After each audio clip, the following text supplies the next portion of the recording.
Golden rules of personal finance. दोस्तों आज कुछ ऐसे रूल्स की मैं बात कर रहा हूँ जिसकी जानकारी होने से लाइफ में आपको रिच बनने में हेल्प मिलेगी। ये कोई रूल्स बहुत अलग नहीं है, हो सकता है बहुत सी चीज़ें आप ऑलरेडी जानते हो और हो सकता है कि आपको इस बारे में जानकारी नहीं भी हो, तो इस वीडियो को लास्ट तक जरूर देखना दोस्तों। Rule number first 50-30-20 rules. इसमें 50 का मतलब है कि जो भी पर्सन अपनी लाइफ के अंदर जो इनकम अर्न कर रहा है, जो भी कुछ कमा रहा है, उसका 50% अपनी नीड्स पे खर्च करें। नीड्स क्या होती है? जैसे आपका बिजली का बिल हो गया, पानी का बिल हो गया, आप जो ग्रोसरी के आइटम्स लेके आते हैं, वेजिटेबल है, फ्रूट्स है, दूध है, इसके अलावा जो बच्चों की एजुकेशन पे आप जो खर्च कर रहे हैं, हेल्थ से रिलेटेड चीज़ों पे खर्च कर रहे हैं, ये सारी आपकी नीड्स हो गई है। तो 50% अगर आप जो भी कुछ कमा रहे हो इस पर आपको खर्च करना है। 30% ये होता है कि ऐसी चीज जो आप चाहते हैं, जो आपकी वांट्स है, मतलब अगर आपकी इच्छा है कि मैं कोई अच्छा सा मोबाइल फोन खरीदूं, मैं कहीं बाहर घूमने जाऊं या फिर कहीं अच्छा सा एक मैं लैपटॉप खरीदूं, तो ये सारी आपकी जो है वो वांट्स है, मतलब आप इस चीज को चाहते हैं पर इंस्टेंट इसकी एकदम से जरूरत नहीं है। तो इस पर आपको 30% खर्च करना है, एक्सपेंडिचर करना है। और जो 20% पैसा, अगर आप मंथली 50,000 कमा रहे हैं तो उसका 10%, उसका 20% यानी कि 10,000 रुपए आपको हर हालत में उसको इन्वेस्ट करना है। ये 50-30 रूल्स जो है, 50-30 रूल्स आपको यही बताता है कि किस टाइप से पैसा खर्च करना और कहाँ और किस टाइप से आपको इन्वेस्ट करना है। दोस्तों पर्सनल फाइनेंस का दूसरा गोल्डन रूल है फर्स्ट वीक रूल। इसका मतलब ये होता है कि जो भी आप पैसा अर्न कर रहे हैं उसमें जो कुछ भी आपको इन्वेस्ट करना है, तो उस मंथ के पहले हफ्ते में ही आप उस चीज को इन्वेस्ट कर डालिए। क्योंकि आप उस चीज को जितना लंबे टाइम तक होल्ड करेंगे, मतलब आप ये सोचेंगे कि नहीं मैं बाद में कर लूंगा, कुछ टाइम बाद में कर लूंगा, तो वो चीज आप जो पैसा कमा रहे हैं वो कहीं और खर्च हो जाएंगे। इसलिए फर्स्ट वीक रूल यही कहता है कि जो पैसा आप अर्न कर रहे हैं उसको फर्स्ट वीक में ही जितना अमाउंट आपने डिसाइड किया उसको आप इन्वेस्टमेंट में डाल दीजिए। दोस्तों पर्सनल फाइनेंस का तीसरा जो रूल है वो ये है 40% EMI रूल। यानी आप जो कुछ भी अर्न कर रहे हैं उसका 40% ज्यादा EMI में खर्च नहीं होना चाहिए। एग्जाम्पल के तौर पर अगर आप 1 लाख रुपए कमा रहे हैं तो उसका आपकी EMI 40,000 से ज्यादा नहीं होनी चाहिए। 40% 1 लाख रुपए का जो है 40,000 रुपए होता है, इससे ज्यादा आपकी EMI नहीं बननी चाहिए। तो इस रूल को फॉलो करना जरूरी है ताकि आप पे एकदम से बर्डन नहीं हो और ज्यादा बर्डन होने से आपके जो भी एक्सपेंडिचर है वो सारे जो बिल्कुल मिसमैनेज हो जाए। दोस्तों रूल नंबर 4 है रूल ऑफ 72। रूल ऑफ 72 के बारे में भी आपने कई जानकारी प्राप्त की होगी। रूल ऑफ 72 ये कहता है कि आप अपना पैसा जो भी निवेश कर रहे हो कितने टाइम में वो पैसा डबल हो जाएगा। फॉर एन एग्जाम्पल, अगर आपको किसी भी इंस्ट्रूमेंट के जिसमें आपने निवेश किया वहां पर अगर आपको 12% का रिटर्न मिल रहा है, तो ये हमको पता करना है कि ये 12% मिलने वाला रिटर्न कितने सालों में डबल हो जाएगा। तो 72 डिवाइड बाय 12 और आंसर आता है 6, यानी कि 6 सालों में आपका पैसा डबल हो जाएगा। इसलिए कहीं किसी भी इंस्ट्रूमेंट में आप निवेश कर रहे हैं उस पर मिलने वाला रिटर्न जो भी है उसको 72 रूल से कैलकुलेट कर लीजिए।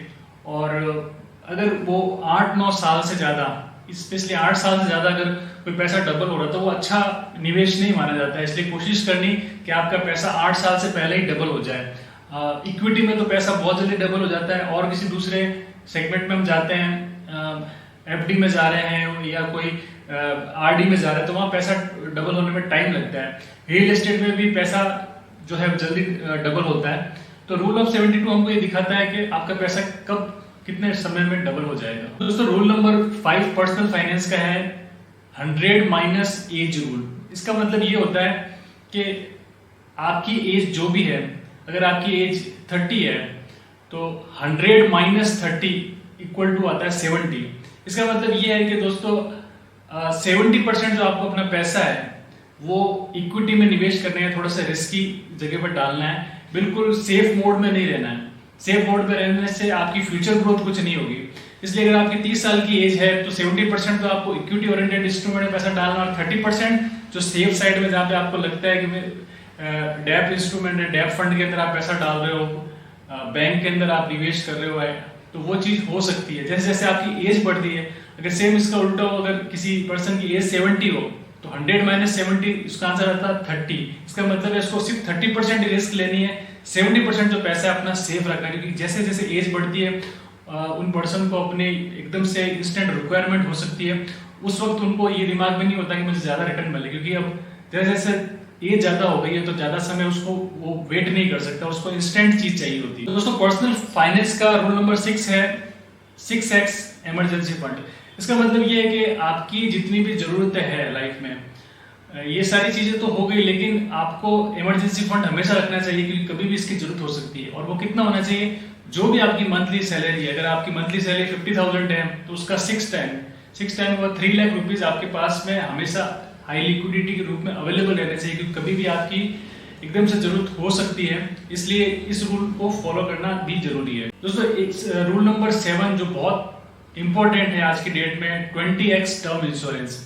इसका मतलब ये है कि आप ईयरली जो भी इनकम कमा रहे हैं, जैसे जिस पर्सन की सैलरी है, इनकम है, उसके अनुसार उसका 20 टाइम्स ईयरली उसको जो है वो टर्म इंश्योरेंस करवाना है। और ये आपके फ्यूचर के लिए जरूरी है, आपकी फैमिली के लिए जरूरी है, क्योंकि टर्म इंश्योरेंस का मतलब यही होता है कि जो पैसा आप डाल रहे हैं उस पैसे से बहुत बड़ा रिस्क आप कवर कर रहे हैं। दोस्तों पर्सनल फाइनेंस का रूल नंबर 8 है 20x रिटायरमेंट प्लान। जिन पर्सन को लगता है कि मुझे अब लाइफ से, अपनी जो जॉब से, जो भी काम कर रहे हो उससे रिटायर्ड होना है, तो उसका रिटायरमेंट का कॉर्पस कितना होना चाहिए। तो उसका सीधा सा कंसेप्ट ये है कि आप ईयरली जितना भी पैसा कमा रहे हो, एग्जाम्पल के तौर पर अगर आप साल के 10 लाख रुपए कमा रहे हो तो उसका 25 टाइम्स होता है 2 करोड़ 50 लाख। अगर आपके पास 2 करोड़ 50 लाख रुपए लिक्विडिटी के रूप में अवेलेबल है, इसका मतलब ये है कि आप फाइनेंशियली फ्री है। अब आप काम कर रहे हैं तो अच्छी बात है, अगर आप काम नहीं भी करें ना तो भी आपका जो जिंदगी है वो आराम से चल जाएगी। ये 25x रिटायरमेंट प्लान रूल होता है। तो दोस्तों इस पर्सनल फाइनेंस के जो गोल्डन रूल है जिसकी हमने इस वीडियो में बात की है, आपके लिए एक बहुत ही सहयोगी रहेगा, सपोर्टिव रहेगा, और इसको फॉलो करते हुए आप लाइफ के अंदर कुछ डिसीजन लें ताकि आपकी पर्सनल हेल्थ जो है वो, फाइनेंशियल जो हेल्थ है वो अच्छी रहे। दोस्तों ये वीडियो पसंद आया तो कमेंट सेक्शन में जाकर अपने कमेंट्स जरूर बताइएगा और वीडियो को लाइक कर दीजिएगा, और फर्स्ट टाइम आए तो चैनल को सब्सक्राइब कर देना। दोस्तों बहुत बहुत धन्यवाद आपका।